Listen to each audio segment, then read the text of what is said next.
शहर के कोने में, जहां पीली स्ट्रीट लाइट्स भी अपनी रोशनी से थक चुकी थीं, एक आदमी बैठा था। नाम रघुवीर, उम्र लगभग 42, लेकिन चेहरे पर झुर्रियों की गहरी लकीरें थीं, मानो जिंदगी ने उसकी आत्मा को निचोड़ दिया हो। उसके कांपते हाथों में एक सस्ती शराब की बोतल थी और वो आंखें जैसे हजारों अधूरे सपनों का बोझ उठाए बैठी थीं।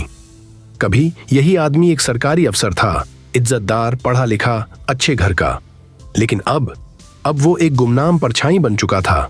वजह एक गुनाह या शायद एक भूल। 3 साल पहले एक रात जब वो दफ्तर से घर लौट रहा था तो बारिश हो रही थी।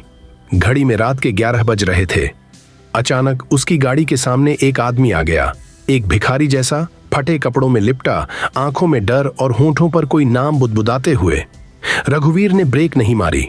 झटका, चीख और फिर सन्नाटा। वो कुछ देर तक स्टीयरिंग पकड़कर बैठा रहा। गाड़ी के नीचे पड़े शरीर से अब कोई आवाज नहीं आ रही थी। डर, पसीना, घबराहट। उसने चारों ओर देखा। सड़क सुनसान थी, कोई चश्मदीद नहीं। फैसला करना था, पुलिस को बुलाए या भाग जाए। उसने भागना चुना। शायद यही उसकी सबसे बड़ी भूल थी।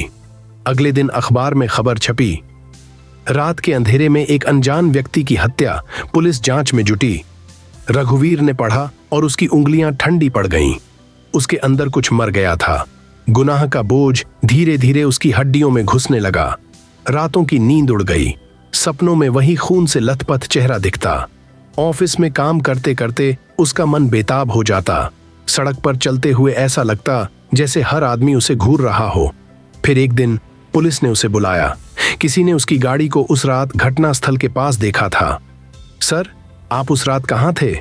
उसका हलक सूख गया, उसके होंठ कांपे, लेकिन उसने झूठ बोल दिया, मैं घर पर था। पुलिस ने जाने दिया, लेकिन वो जानता था कि उसकी जिंदगी अब बस एक इंतजार बन चुकी थी।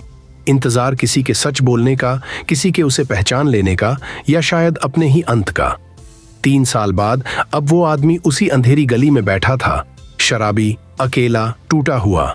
उसकी आत्मा में हर दिन एक नया मुकदमा चलता और हर रात वो खुद को दोषी करार देता।